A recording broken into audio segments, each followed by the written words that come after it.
Hey, what's up guys? Oke guys, di video kali ini gue akan menceritakan seluruh cerita dari film Red Screening yang dirilis pada tahun 2020. Film ini diawali dengan memperlihatkan suasana dari sebuah bioskop di sebuah kota pada tahun 1993. Setiap harinya bioskop itu selalu ramai akan pengunjung. Bahkan di tengah badai sekalipun, masih banyak orang yang datang untuk menonton film di bioskop tersebut. Kemudian datanglah seorang gadis bernama Ena yang merupakan anak dari pemilik bioskop. Dia datang ke bioskop itu untuk menengok ayahnya yang sedang bekerja.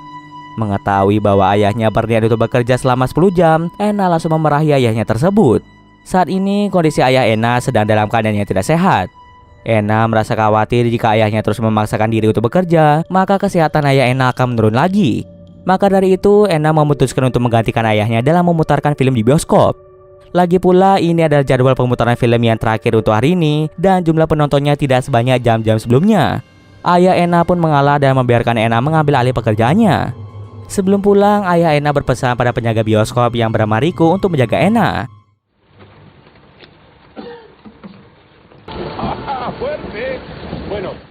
Setelah penonton masuk ke dalam bioskop, Ena pun segera memutarkan film horor.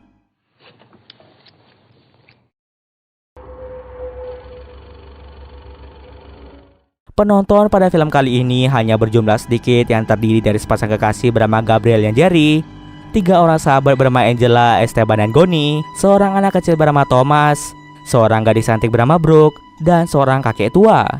Sambil menjaga proyektor film, Ena menyempatkan diri untuk belajar.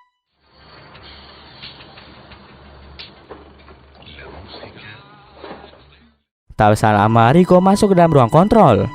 Riko merasa sangat bosan karena tidak ada yang bisa diajak bicara. Oleh karena itu, dia pun mendatangi Ena untuk mengajaknya berbicara. Namun tampaknya Ena merasa terganggu dengan kedatangan Riko yang terus saja mengajaknya berbicara, padahal saat ini dia sedang fokus belajar sebagai persiapan ujiannya. Secara halus, Ena pun mengusir Riko dari ruangan tersebut. Riko pun langsung pergi dari ruangan itu, dan jika Ena membutuhkannya, maka Ena bisa mencari Riko di salah satu ruangan teater.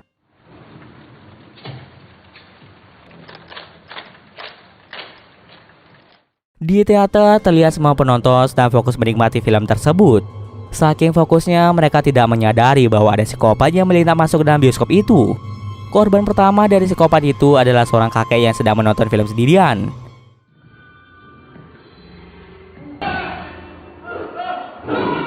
Kemudian psikopat itu keluar dari teater dan melihat Riko yang sedang berdiam diri di depan pintu keluar bioskop. Tanpa Riko sadari, psikopat itu langsung membunuhnya dengan sangat sadis. Setelah membunuh Riko, psikopat itu langsung menutup pintu keluar agar pengunjung yang masih ada di dalam bioskop tidak bisa pergi dari sana. Setelah itu, kita akan diperlihatkan Angela, Esteban, dan Goni yang sedang fokus menonton film. Akan tetapi, Goni mulai merasa tidak fokus menonton karena ada seorang gadis cantik bernama Brooke yang sedang menonton sendirian. Tanpa pikir panjang, Goni pun berniat untuk mendekati Brooke. Beruntungnya, Brooke mau diajak berkenalan dengan Goni, dan mereka pun asik berbincang sambil menonton film bersama.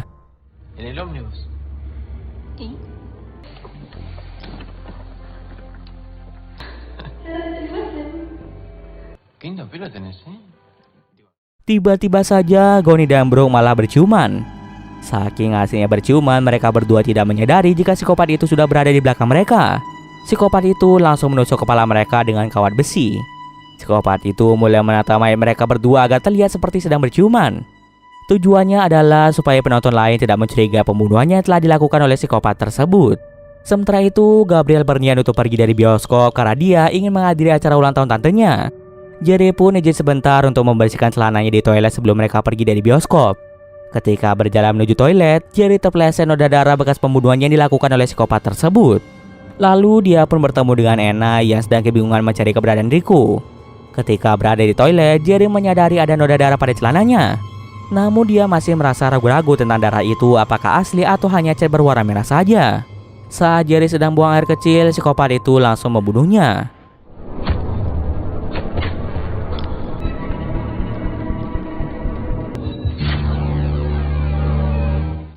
Kembali lagi ke teater. Angela nampak sangat heran melihat Goni dan Brooke yang tidak bergerak selama 10 menitan. Angela pun berinisiatif untuk mengecek keadaan dari Goni dan Brooke. Ketika Angela memperhatikan Goni dan Brooke dari dekat, dia sangat terkejut melihat Goni dan Brooke yang ternyata sudah meninggal dunia. Dia juga melihat psikopat itu sedang membunuh Gabriel. Dengan cepat, Angela dan Esteban berusaha untuk kabur dari kejaran psikopat tersebut. Namun sayangnya psikopat itu berhasil menangkap Esteban dan membunuhnya dengan sangat sadis.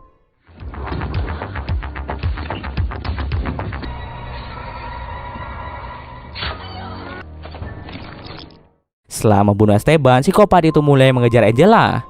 Angela pun saat kebingungan harus kabur kemana karena pintu keluar bioskop telah ditutup oleh psikopat tersebut. Dengan terpaksa, Angela harus melawan psikopat tersebut. Dengan keberanian yang dia miliki, Angela berhasil meloloskan diri dari kejaran psikopat itu.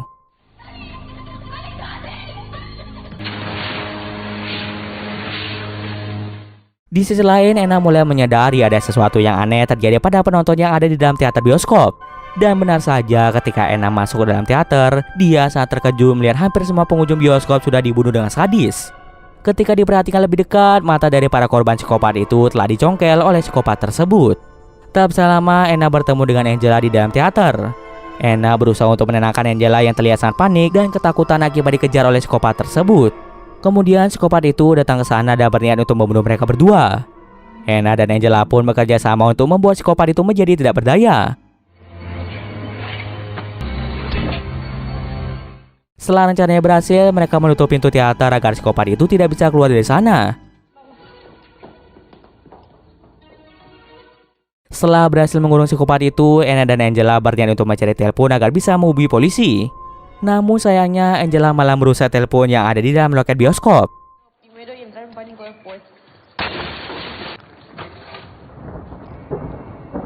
Kemudian Anna pun mengajak Angela untuk pergi ke ruang kontrol karena di sana terdapat sebuah telepon lagi. Saat melewati pintu teater, Anna menyadari bahwa di dalam teater itu masih terdapat anak kecil yaitu Thomas. Anna pun segera menyelamatkan Thomas dari kejaran psikopat tersebut.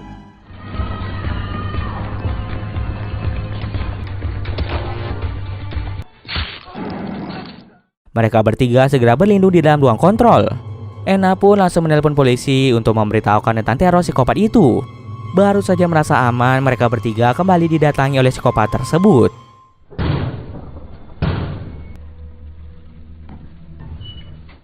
Psikopat itu terlihat sedang membawa sebuah toples yang penuh dengan mata manusia. Ternyata psikopat tersebut adalah seorang kanibal yang suka memakan mata manusia. Dia sering melakukan aksi pembunuhan lalu mengambil mata dari korbannya untuk dijadikan sebagai cemilan. Dan kali ini psikopat itu berniat untuk membunuh dan mencokal mata mereka. Lalu terjadilah aksi kejar-kejaran di antara mereka.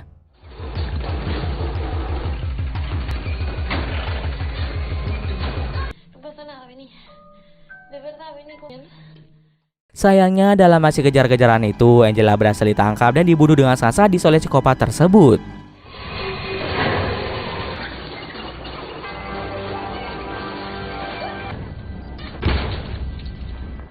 Kini hanya Anna dan Thomas saja yang masih tersisa. Sebagai perlindungan diri, Anna kembali masuk ke dalam teater untuk menarik besi kawat yang menancap di kepala Bro dan Goni.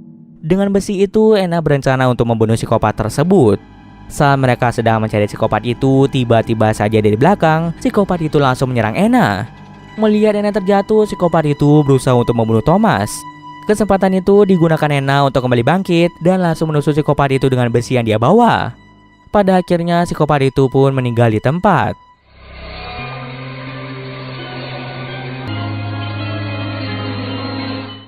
Scene akhir memperlihatkan Anna dan Thomas yang berhasil selamat dari teror psikopat tersebut. Tak lama kemudian, polisi pun datang untuk menyelamatkan mereka. Dan cerita pun selesai. Oke, mungkin sekian dulu video kali ini. Jika ada kesalahan gue maaf. Oke, see you next video guys.